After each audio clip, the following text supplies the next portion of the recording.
주 예수 그리스도 안에서 사랑하는 성도 여러분, 우리는 하나님의 은혜로 지옥의 가장자리에 있다가 구원의 자리로 옮겼죠. 또 우리는 값없이, 우리가 한 일이 아무것도 없습니다. 값없이 지옥의 공포로부터, 여러분 그 홍해바다가 앞에 버티고 있고 뒤에 군대들이 몰려올 때 그게 지옥이죠. 여기서부터 값없이 하나님이 하시는 은혜로 구원을 받았습니다. 그래서 지난주 8절에서 8주일에서 도대체 우리를 지옥에서 구원해 주신 하나님은 도대체 어떤 분이냐, 이걸 배웠습니다.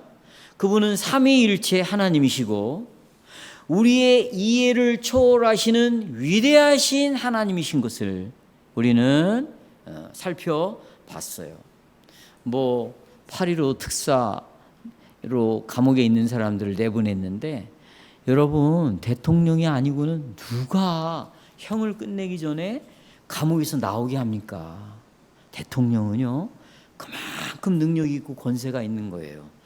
이것이 합당하냐 안 하냐 그걸 저는 초점을 두는 게 아니고, 능력 있는 자가 감옥에서 나오게 했을 때 나를 나오게 하신 그 능력 있는 그 자가 얼마나 나에게 고맙게 느껴집니까? 얼마나 감사하게 생각이 들까요?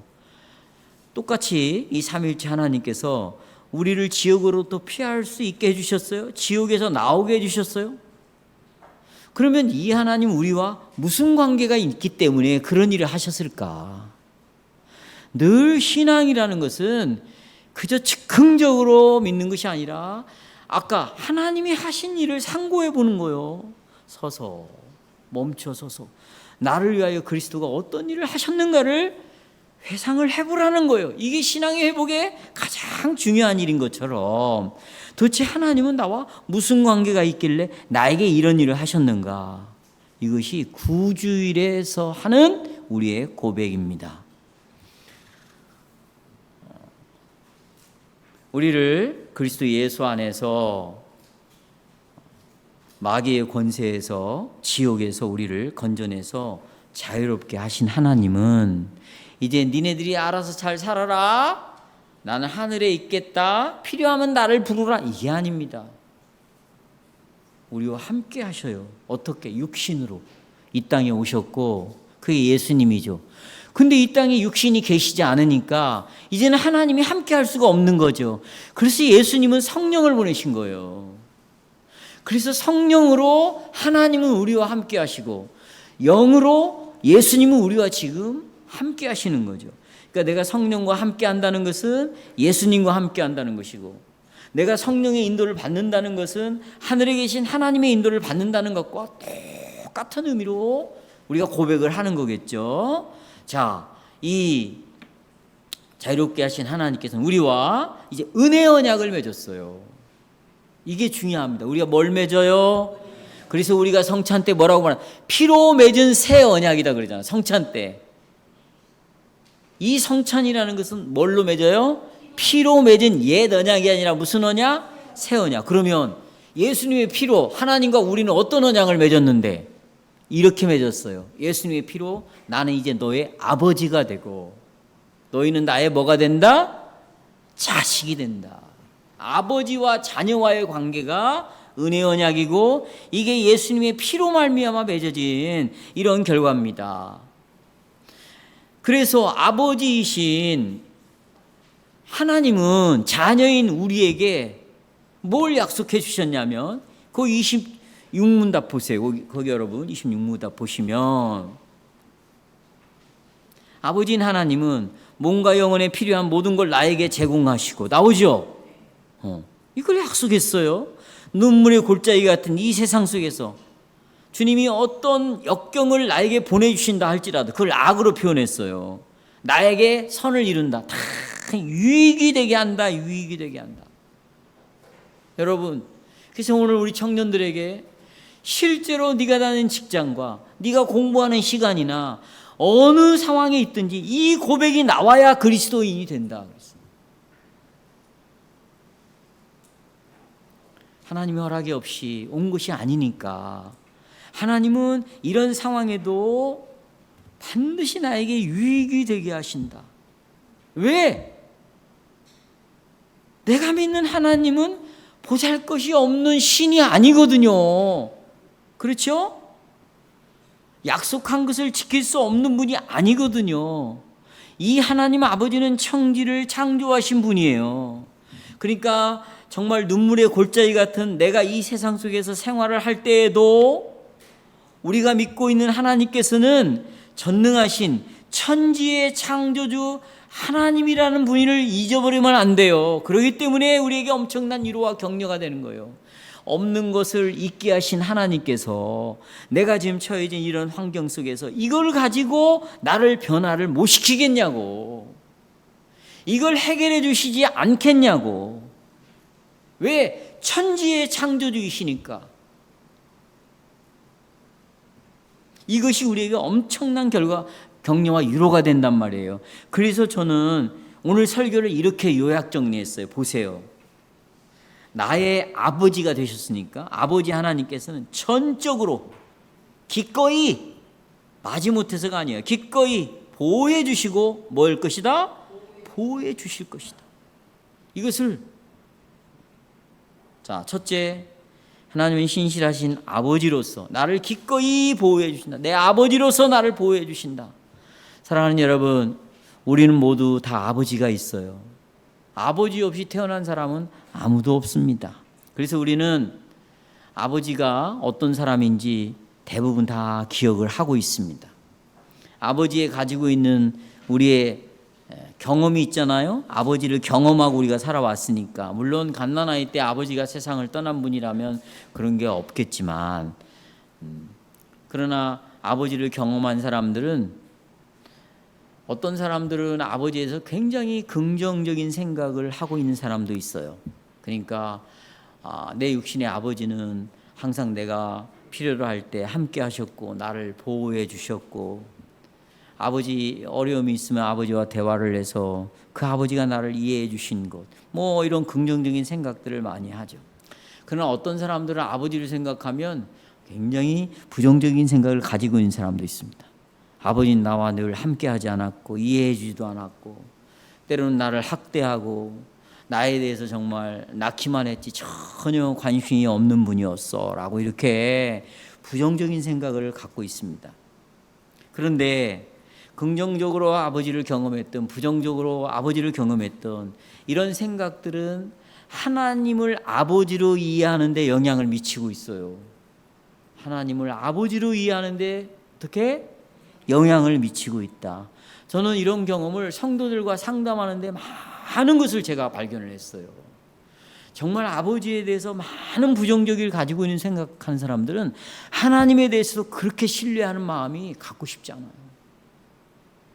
자기도 모르게 무의식 속에 그런 것이 가지고 있더라. 물론 다 그렇다는 건 아니에요. 그런 사람도 있다는 것을 발견했습니다. 그래서 이런 이유 때문에 저는 하나님께서 아버지로서 말씀하신 것을 살펴보기 전에 먼저 여러분과 먼저 함께 육신의 아버지에 대하여 간단히 좀 생각을 해봅시다. 육신의 아버지. 자, 성경을 가지고 생각을 해보겠어요. 여러분, 사무엘하 13장에 보면 두 형제와 한 자매, 그러니까 두 아들과 한 딸의 이야기가 사무엘의 13장에 나옵니다. 두 아들은 암논과 압살롬이라는 아들이고 한 딸은 다말이라는 딸이었습니다. 그들의 아버지는 누구였어요? 다윗이었습니다. 다윗. 그런데 이 다윗이라는 아버지는 자녀들이 필요할 때 같이 없었어요. 자녀들의 마음을 모르는 아버지였어요. 이해할 수가 없었습니다. 이 아버지는 다윗 왕인데 보세요. 자기 아들 중에 암논이라는 아들이 있었는데 자기 누나를 다말을 사랑하게 됐어요. 너무너무 사랑해가지고 몸에서 열이 나. 진짜로 열이 나요. 막 머리가 뜨끈뜨끈해. 심장이 제대로 뛰지를 않아. 막 빨리 뛰었다가 막 난리가 난 거예요. 그래서 몸져 이 암논이라는 아들이 자기 누나를 사랑함으로 근친상간이, 그러니까 누웠어요. 그래서 아버지가 자기 아들 암논을 병문안을 갔네요. 그때 암논이 아버지에게 말해요. 아버지, 너 지금 죽게 생겼어요. 그러니 우리 누나 다말을 좀 와서 저보고 병간호하게 해주세요. 그래? 그거 어렵지 않지? 그리고는 다말아, 네 동생이지만 아파 죽게 생겼다. 내가 머리를 만져보니 막 열이 막 펄펄 끓는다. 그래 아버지? 내 동생이요? 알았어요. 내가 빨리 가서 도와주자. 그리고 암논에게 갔어요. 방에 자기 누이와 동생 암논이 있었네요. 사랑하는 여자였어요. 거기서 강간을 해버립니다. 이렇게 하면 자기 여자가 될 줄 알았죠. 형제자매 여러분, 이 사건은 아버지 다윗에 대해서 우리에게 어떤 교훈을 주고 있습니까? 이 아버지 다윗은 자기 아들의 마음속에 무엇이 있는가를 전혀 알지 못하는 아버지였습니다. 만약에 여러분 암논이 자기 누나 다말을 그렇게 사랑하고 있다. 그런데 여러분 아버지가 딸을 병간호하라고 보냈겠어요? 전혀 몰랐습니다. 그리고 난 다음에 보세요. 이런 일이 일어났다고 다윗에게 이제 소식이 전해졌습니다. 그때 다윗의 반응은 뭔지 아세요? 사무엘하 13장에 보면 화를 냈다는 말밖에 없어요. 이놈 죽일 놈, 이놈 때려 죽일 놈, 이 말밖에 없어요. 예. 그리고 자기 딸이 얼마나 상처를 입었을까. 그리고 괴로워하면서 딸을 방문했다는 말이 단 한 군데도 없어요. 그리고 이 범죄자 강간한 이 암논에 대해서 왕이니까 재판을 하는 거예요. 자기 자식이라도 왕으로서 심판을 해야 되고 형벌을 내려야 되잖아요. 그런데 다윗은 아무것도 하지 않았어요. 권징을 시행하지 않았어요. 다시 말하면 근친 상간에 대해서 다윗이 눈을 감아줬던 것이에요. 그런데 보세요. 내가 어제도 어떤 성도와 우리 같이 수련회 하는 데서 대화를 나눴지만 그분이 저한테 이런 얘기를 했어요. 목사님, 문제가 있으면 권징을 해야지 왜 권징을 시행하지 않으므로 이런 일들이 이렇게 일어나고 있습니까? 제가 그래서 그랬어요. 그분한테. 정말 내가 잘못했다 그랬어요. 여러분 죄를 덮잖아요. 덮어놓으면은 엄청난 일이 벌어지기 시작합니다. 자, 다윗이 이 문제를 덮었어요. 어떤 일이 벌어진지 아세요? 정확히 2년 후에 다말의 오빠가 있습니다. 그게 압살롬이에요. 이 오빠 압살롬과 다말이 계속 대화를 나눴지 않겠어요? 너무나 깊은 상처를 입어서 다말이 죽고 싶다고 고백을 했을 거예요. 나 살고 싶지가 않아. 이것을 지켜본 오빠가 견딜 수가 없었어요. 그래서 내가 그러면 암논을 죽여버리겠다고 딱 마음에 다짐을 한 거예요. 그리고 2년 후에 작전을 싹 세웠어요. 이게 마귀 역사예요. 다 작전을 세워가지고 잔치를 열립니다. 그때 아버지 다윗에게 아버지 내 동생 암논 꼭 내가 사랑하니까 꼭 이 자리에 참석할 수 있도록. 야, 형이 잔치를 하는데 나랑 꼭 가야 된다. 너 그때 약속 잡으면 안 돼? 예, 아버지. 왔어요. 압살롬이 누구를 죽여요? 암논을 죽여요. 권징을 시행하지 않고 덮고 넘어갔을 때 어떤 일이 벌어지는가? 언약의 가정 속에서 일어나는 피비린내 나는 이런 일들이 실제로 벌어지고 말았어요. 압살롬도 성경을 읽어보면 성경적으로 하나님의 계명을 어긴 정말 언약의 저주를 받을 자다. 이렇게 신앙 고백적으로 암논을 이해한 것이 아니라 감정적으로 암논을 상대함으로 말미암아 죽여버리겠다는 생각을 가진 거예요.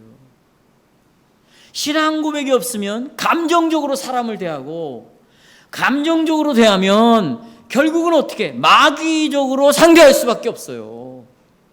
마귀적이 뭡니까? 여러분 미움을 갖게 하는 거죠. 마귀는요 거짓의 아비일 뿐만 아니라 미움의 아버지예요. 미워하게 만드는 거죠. 미워하면 하나가 나눠지게 돼 있어요.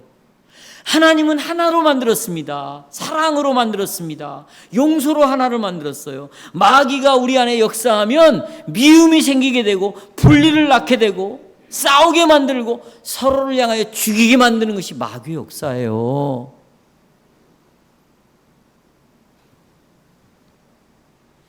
성도 여러분, 아버지 다윗이 제대로 한 것이 무엇입니까? 오늘날에 우유부단한 이래도 흥, 자식이 저래도 흥.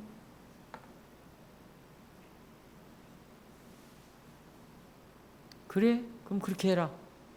그래? 그럼 그렇게 살아. 이런 정말 믿음이 없는 우유부단한 오늘날의 아버지와 다윗이 너무 똑같아요. 자식이 무슨 일을 하고 다니는지 모르는 아버지입니다. 이미 다윗의 아들들은 다윗의 눈에서 벗어나서 살았어요. 자기 딸이 다윗의 보호를 받지 못했어요.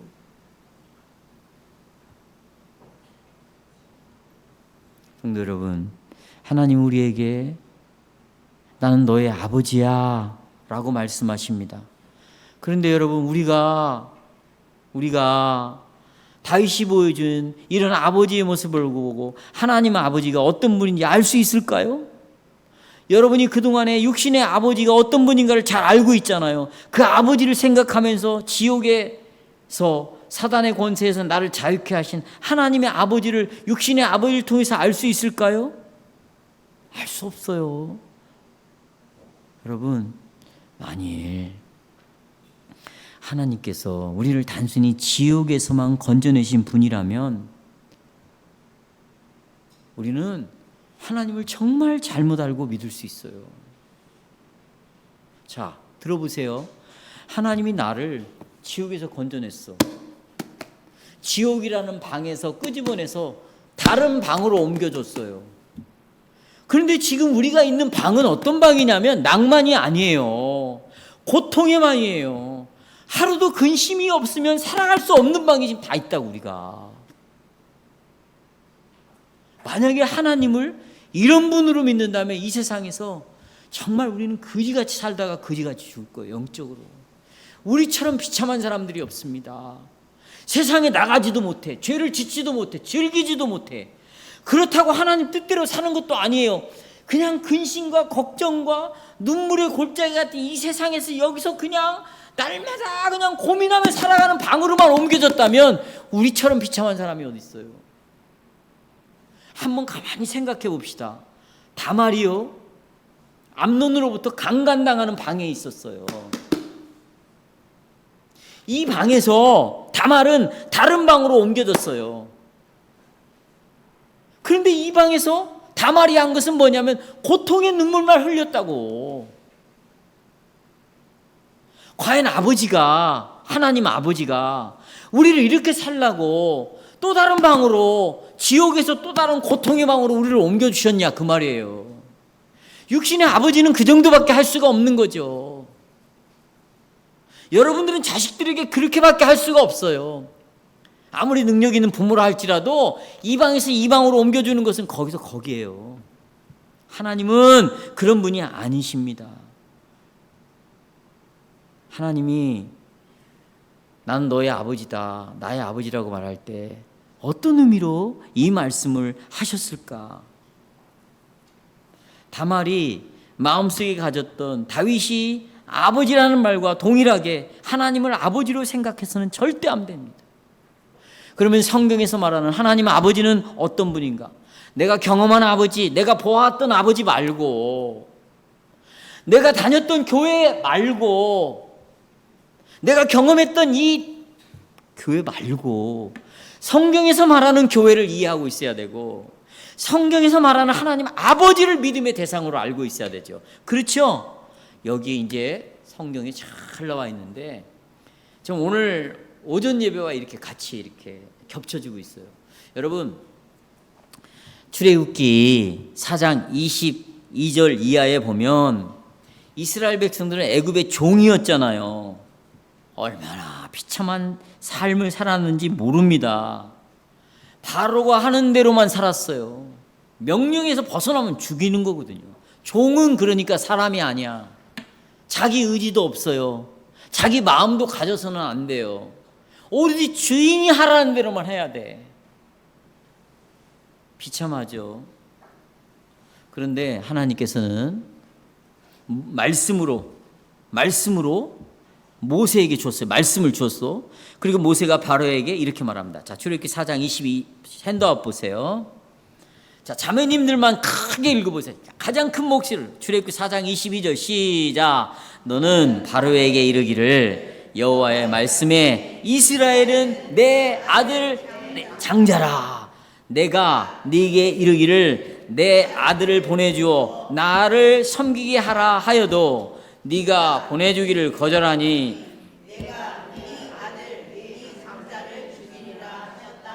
여기서 우리는 하나님이 어떤 분인가를 여러 번 발견해야 돼요. 하나님과 백성 사이에 지금 무관심한 관계입니까? 이 백성들이 어떻게 살아가는지, 그들의 마음이 무엇인지, 어떤 생각을 가는지 전혀 모르고 있는 그런 아버지입니까? 아니죠. 정말 이 백성을 끝까지 보호하고 이 백성들을 지키시는 아버지의 모습을 발견할 수 있습니다. 하나님은 이스라엘을 자기 뭐라고 그래요? 아들이라고 부르고 있어요. 아들.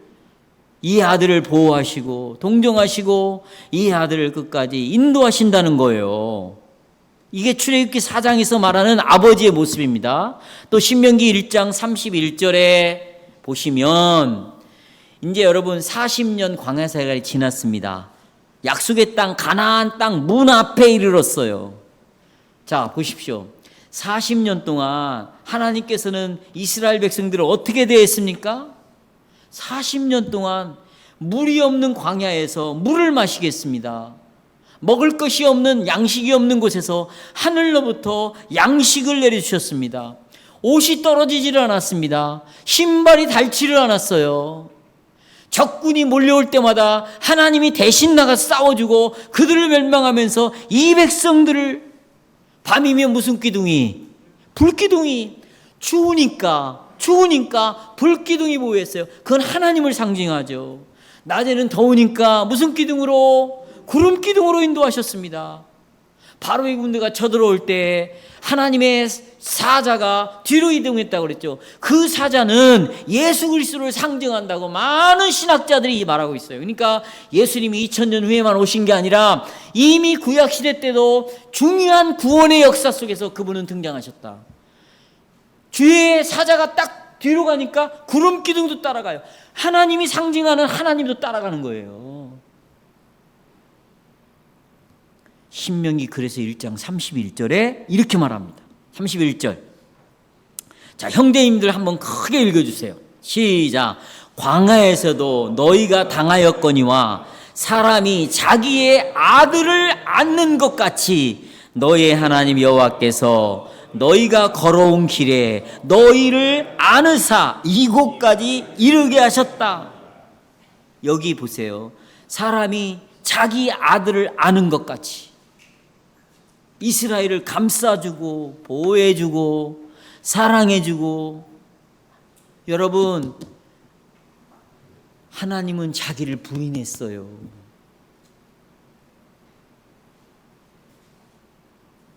아버지의 자리에서 내려오셨어요. 그리고 이들과 함께 했어요. 천지를 창조하신 거예요. 그렇게 하셨다고 말합니다. 또 보세요. 이 하나님은 어떤 아버지 역할을 하는, 신명기 32장 6절 이하에 보면 모세는 이스라엘에게 이런 노래를 가르칩니다. 이 노래를 보면은요, 이스라엘은 분명히 하나님을 아버지라고 부르고 있거든요. 6절 보세요. 어리석고 지혜 없는 백성아, 여호와께 이같이 보답하냐? 너희들이 이럴 수 있냐? 그는 내 아버지시오. 너를 지으신 이가 아니냐? 너를 만드시고 너를 세우신 분이 아니냐? 그리고 아버지를 또 알려줘요. 10절에 우리 청년들 읽어보겠어요. 청년들 크게 시작. 여호와께서 다시 청년들 입 돋다 뭐해 지금 사용하자. 자, 청년들 시작. 안 돼. 군대 다 갔다 왔다. 나 찬영이에게 군대 갔다 온 사람이 어느 정도인지 한번 알려주라. 응이야. 자, 시작. 여호와께서 그를 황무지에서 짐승이 부르짖는 광야에서 어떻게 만나시고 호위하시며 보호하시며 자기의 눈동자같이 지키셨다. 11절 자매님들 시작. 마치 독수리가 자기의 보금자리를 어지럽게 하며 자기의 새끼 위에 너풀거리며 그의 날개를 펴서 새끼를 받으며 그의 날개 위에 그것을 없는 것 같이. 형제님들 12절 여호와께서 홀로 그를 인도하셨고 그와 함께한 다른 신이. 하나님이 이스라엘을 어떻게 해주셨습니까? 광야에서도 인도하셨고 보호하셨고 눈동자같이 지키셨다. 그 이후에 또 하나님 아버지는 어떻게 하셨습니까? 호세아 11장 1절을 보겠습니다. 이스라엘이 어렸을 때 내가 사랑하여 내 아들을 애굽에서 불러냈거늘 그러나 내가 에브라임에게 걸음을 가르치고 내 팔로 안았음에도 내가 사람의 줄 곧 사랑의 줄로 그를 이끌었고 그들에 대하여 그 목에서 멍에를 벗기는 자같이 되었으며. 버림당했다 그래 아버지가 자식들에게. 또 그들 앞에 먹을 것을 두었지만 결국 이 하나님을 버려버렸다. 아버지는 아들을 보배처럼 대했는데. 그리고 8절을 보십시오. 8절 에브라임이여 설명했죠. 내가 너를 어찌 놓겠느냐. 이스라엘이여 내가 어찌 너를 버리겠느냐. 사람은 이 정도면 다 버리죠. 하나님은 버리지 않는다. 아두마같이 스보임같이 버리겠느냐. 내 마음이 내 속에서 돌아서 나의 긍휼이 온전히 불붙듯 하도다. 진실로 성도 여러분, 여기 우리 아버지 하나님의 사랑이 있고 보호가 있고 자비가 여기에 있습니다. 여러분, 하나님께서 우리 아버지시다라고 성경에 기록한 이 계시는 하나님이 우리의 구원을 끝까지 구원을 지켜주신다. 부르신 백성은 끝까지 보호해 주신다는 사실을 우리에게 가르쳐주고 있어요. 이것이 여러분 어떻게 나타났습니까? 여러분들을 자녀로 삼으셨기에 하나님은 독생자 예수 그리스도를 이 땅에 보내심으로 아들을 포기해 버렸었어요. 잃어버린 자를 구원하기 위해서 삼위일체 하나님께서 우리를 선택하시고 여러분과 저의 죗값을 치르기 위하여 아들을 버리셨어요. 그래서 그 예수님 때문에 하나님은 우리의 아버지가 되었고 그 예수님 때문에 우리는 하나님의 자녀가 되었어요. 우리를 향한 아버지이신 여호와는 이기적인 분이 아니에요. 이타적인 분이에요. 그분은 절대로 우리와 거리를 두지 않는 분이에요. 졸지도 않으세요. 주무시지도 않으세요. 날마다 그분의 눈은 우리를 향하고 있습니다. 그것이 아버지의 보호하심이에요. 그 하나님을 여러분이 볼 수 있어야 돼요. 믿어야 돼요. 언제 내가 고통 가운데 있을 때, 절망 가운데 있을 때 절망을 보지 마시고 근심을 보지 마시고 낙심을 보지 마시고 이기적인 자기의 마음을 보지 말고 여호와께서 지금 나를 어떻게 보고 있는가를 보셔야 돼요. 그분은 내 아버지시구나. 그래서 지금까지 말씀드린 이 말씀들 때문에 하나님은 우리에게 아버지다. 나는 이런 아버지다. 우리가 하나님을 아버지라는 말로 사용할 때 다윗을 생각하면 안 돼요. 우리 육신의 아버지를 생각하면 안 됩니다. 우리 육신의 아버지는 아무리 능력이 있고 사랑이 많은 아버지라 할지라도 우리와 늘 함께 할 수 없는 아버지예요. 내 심정을 이해할 수 없는 아버지예요. 그 능력이 많은 아버지라도 내 필요를 채워줄 수 없는 아버지예요. 그런데 하나님께서 나는 너의 아버지라고 말할 때 이 모든 걸 할 수 있는 유일한 아버지라는 것을 우리에게 알리고 싶었던 거예요. 하나님께서 내가 너의 아버지라고 말하는 것은 유일한 하나님의 고백이에요. 유일한 고백. 나는 너희들에게 유일한 아버지야. 여러분, 이런 아버지가 어디 있어요?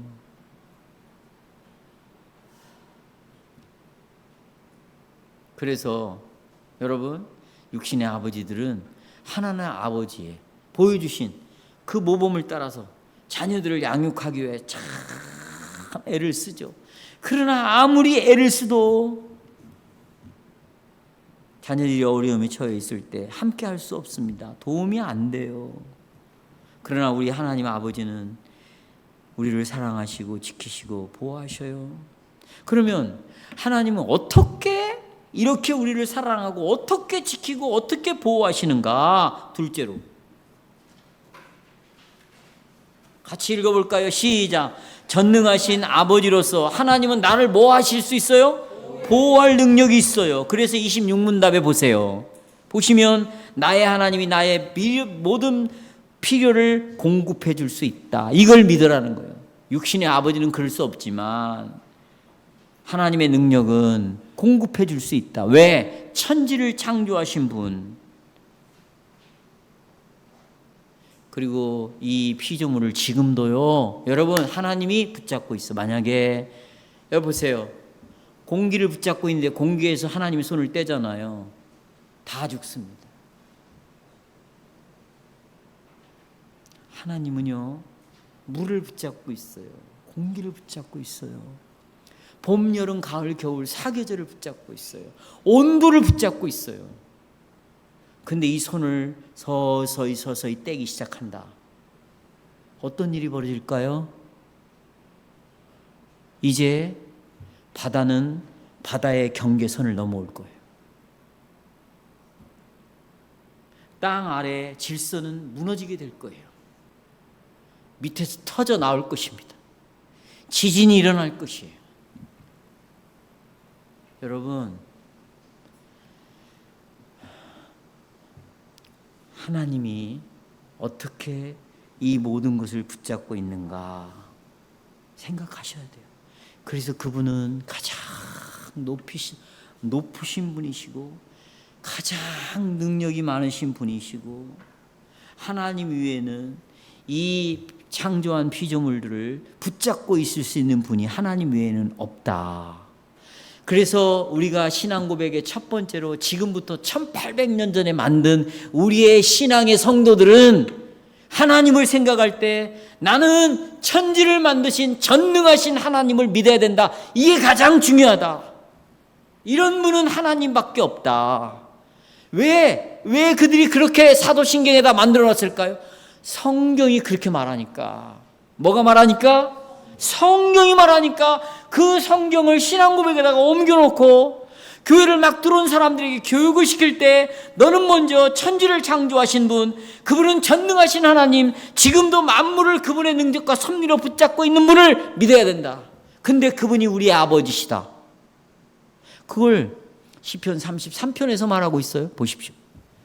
33편 6절. 자, 이번에는 자매님들 눈을 크게 뜨시고 크게 읽겠어요. 6, 7절 시작. 여호와의 말씀으로 하늘이 지음이 되었으며 그 만상을 그의 입 기운으로 이루었도다. 그가 바닷물을 모아 무더기같이 쌓으시며 깊은 물을 곳간에 두시도다. 8절 형제님들 시작. 온 땅은 여호와를 두려워하며 세상의 모든 거민들은 그를 경외할지어다. 그가 말씀하심에 이루어졌으며 명령하심에 견고히 서있도다. 세상에 누구도 하나님과 같은 자가 없습니다. 바로 성도 여러분, 그분이 내 아버지예요. 그래서 그분은 내 머리털까지도 다 세고 있어요. 그게 마태복음 10장 30절에 나오는 말씀이에요. 그래서 시편 121편에서 시인이 이렇게 노래하고 있어요. 121편 보세요. 이건 아주 중요하니까. 여러분 121편 성경을 보잖아요. 자, 이제 저를 좀 보세요. 성경을 보면 제목이 딱 붙어 있어요. 시편이 모든 시편이 제목이 붙어 있는 건 아니지만 어느 건 제목이 붙어 있어요. 거기 보면 성전을 올라가면서 부르는 노래. 그러니까 121편은 성전을 올라가면서 이 시를 지었어요. 그러면 그 배경을 그렇게 이해하고 있어야지. 들어보세요.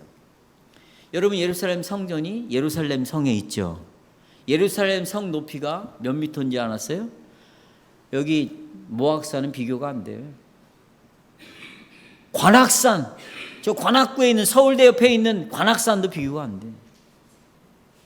예루살렘은요 고지 822m에 있어요.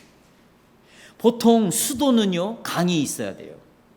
그래서 여러분 수도를 가보면 전부 강이 흘러. 전주래요. 서울이 대한민국의 수도죠. 무슨 강? 한강이 흐르고 있어요. 그런데 하나님이 세우신 이 나라의 도시 수도는 강이 없어요. 물이 없는 나라예요. 도시에. 왜요? 하나님만 의지하고 살아야 돼. 그러니까 하늘에서 뭐가 내려야 돼? 비를 내려야만 이들은 살 수 있는 도시예요.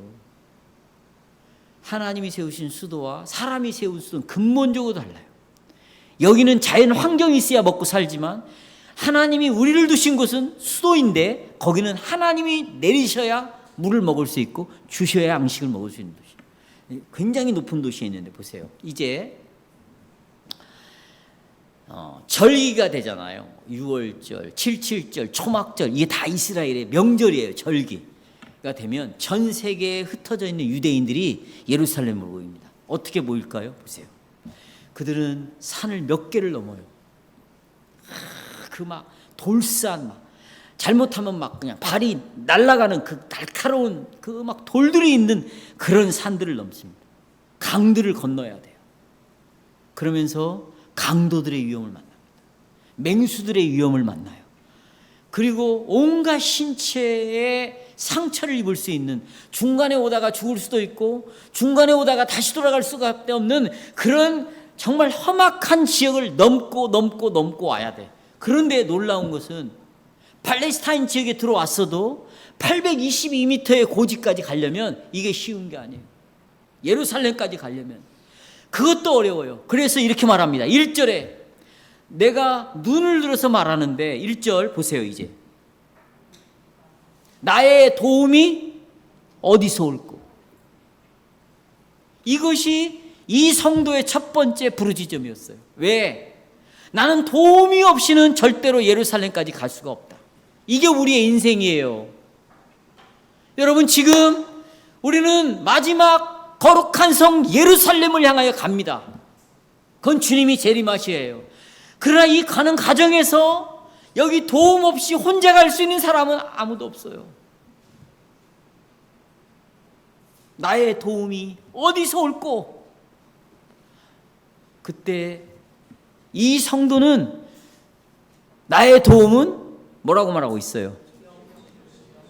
내가 산을 향해 눈을 들리라. 나의 도움이 어디서 올꼬? 2절 시작. 나의 도움이 천지를 지으신 여호와께서. 예. 이 성도는 천지를 창조하신 여호와에 대해서 신앙으로 고백하는 거예요.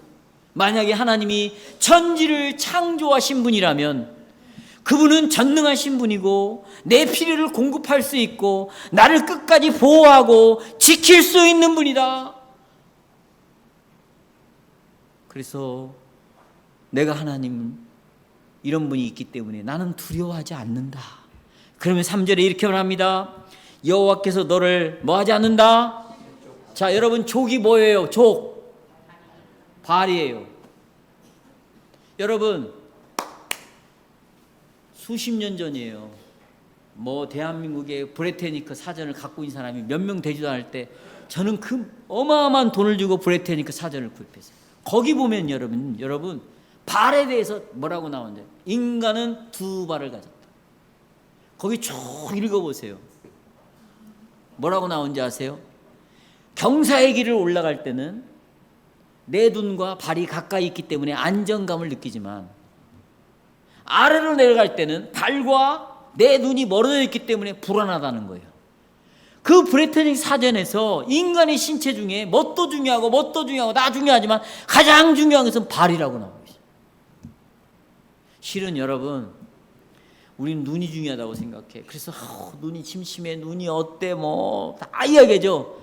그러나 이 발이 제일 중요해요. 근데 발은 한 번도 인정을 못 받아. 발은 그냥 감춰져 가지고 고생을 많이 하잖아요. 보세요. 우리가 삶을 살면서 발은 끊임없이 나를 회사로 이동을 시켜주고 어디로 이동을 시켜주고, 우리 주부는 가정 안에서도 이 발이 부지런히 편히 가정생활을 할 수 있도록 계속 이동을 시켜주는 거예요. 한번 여러분 생각해 보세요. 자, 그 822m의 그 고지를 향해 올라갈 때 보세요. 이 발이 얼마나 중요합니까? 눈은 다쳐도 갈 수 있고 손은 부러져도 갈 수 있어. 성전에 가서 6월 절기를 지키고 예배를 드릴 수 있어요. 발이 부러져 버렸다. 발이 문제가 생겼다. 스톱이에요. 그런데 바로 하나님은 가장 중요한 내 발을 어떻게 실족하지 않게 해주신다.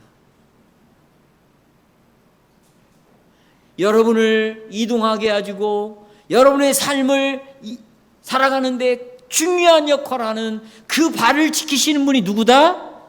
하나님이시다. 하나님이시다. 그런데 4절 보시면 졸지도 않아, 주무시지도 않아요. 주무시지도 않아. 또 5절에 보십시오. 여호와는 너를 지키시는데 어디서 지키냐? 여호와께서 내 어디 쪽? 오른쪽에서 네 그늘이 되어 주신다. 여기 보세요. 여러분, 일반적으로 내가 5절에도 말씀드렸지만 오른쪽이 아주 발달이 되었어요. 손도 오른쪽이 발달됐고요, 발도 오른쪽 발이 발달이 되었어요. 설거지도 우리는 어떻게 해요? 오른손으로 하죠. 청소할 때도요, 오른손으로 하는 거예요. 전기 청소기 이거 뭐야, 이걸로도 오른손으로 하는, 오른손으로. 운전도 여러분 오른손 없이 왼손만 해보세요. 오늘 글 한번 해보세요. 왼손으로. 틀림없이 가다가 사고 날걸. 다 오른손으로 합니다. 밥을 먹을 때도 오른손으로, 왼손잡이도 있지만 오른손으로, 젓가락질도 오른손으로 하네. 일반적으로 다 오른손이 강해요. 그래서 우리는 오른쪽에 있는 것을 자기 능력으로 여기고 살아가죠. 자기 능력이 오른손에서 다 나옵니다.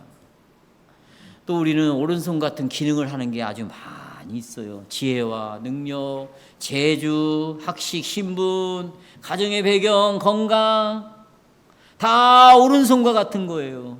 신앙의 길을 갈 때도, 예.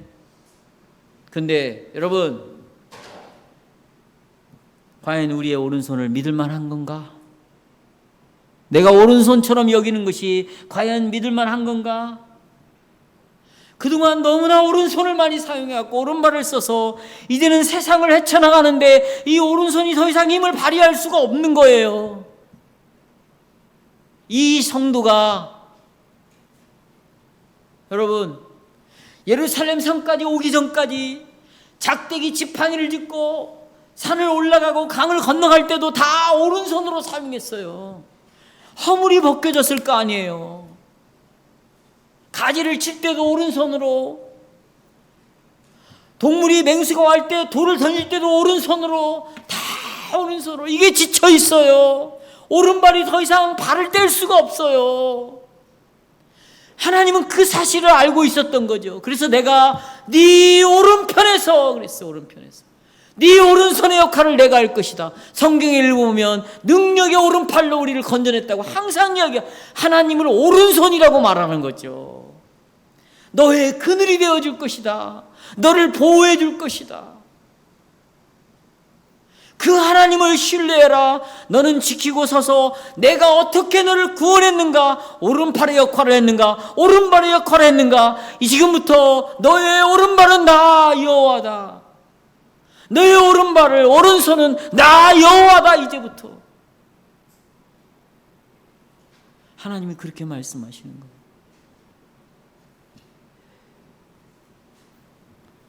성도 여러분, 시편 기자는 창세기 1장에 나오는 하나님이 천지를 창조하신 이 말씀 속에서 내 아버지는 정말 위대하시다고 위로를 받았고, 이분은 내 발을 지켜주시는 분, 내 오른손을 믿었던 그 힘을 대신해서 역할을 해주시는 분, 마지막에는 출입을 지키시는 분이야. 따라서 출입. 우리는요, 나갈 때는 하나님 저 지켜주세요. 그리고 나가. 이 돌아올 때는 하나님을 믿지 않고 들어와요. 오늘은 하나님이 지켜주시는데 내일은 하나님이 없어요. 여러분, 출입, 나갈 때와 들어올 때까지를 책임져 주시는 분, 하루를 책임지는 분이 아니라 한 달의 출입을 지켜주시는 분, 1년의 출입을 영원까지 지켜준다고 말하다. 마지막에 언제까지? 영원까지. 146편도 마찬가지예요. 146편, 이제 인간들의 도움과 하나님으로부터 받는 도움을 비교해줘요. 이 3절 보세요. 인간의 도움과 하나님의 도움을 비교해요. 자, 귀인들을 의지하면, 너 똑똑하고 잘난 사람들을 의지하지 말며. 왜 도울림이 그들은 있다 없다. 여기 보세요. 3절. 귀인들을 의지하지 말며 도울림이 인생은 있다 없다. 없다. 의지하지 말아라. 그의 호흡이 끊어지면 흙으로 돌아간다. 그런데 그런 인간을 의지하냐? 김영길? 사람을? 그러니까 찬영아, 넌 가서 군대에 있는 누구누구를 의지할 거 없어요. 정말 나를 도울 사람이 누군가. 인간들은 다 그런 거다. 죽으면 흙으로 다 돌아간다. 5절. 자, 하나님을 의지할 때 어떤 일이 벌어지냐? 하나님. 5절. 야곱이 하나님을 자기 도움으로 삼으며 여호와 자기 하나님에게 자기의 소망을 다하는 복이 있다. 왜? 하나님은 이런 분이니까, 우리 아버지이시니까. 6절에 이렇게 말합니다. 천지와 바다와 그 중에 만물을 뭐 하셨다? 지으셨다.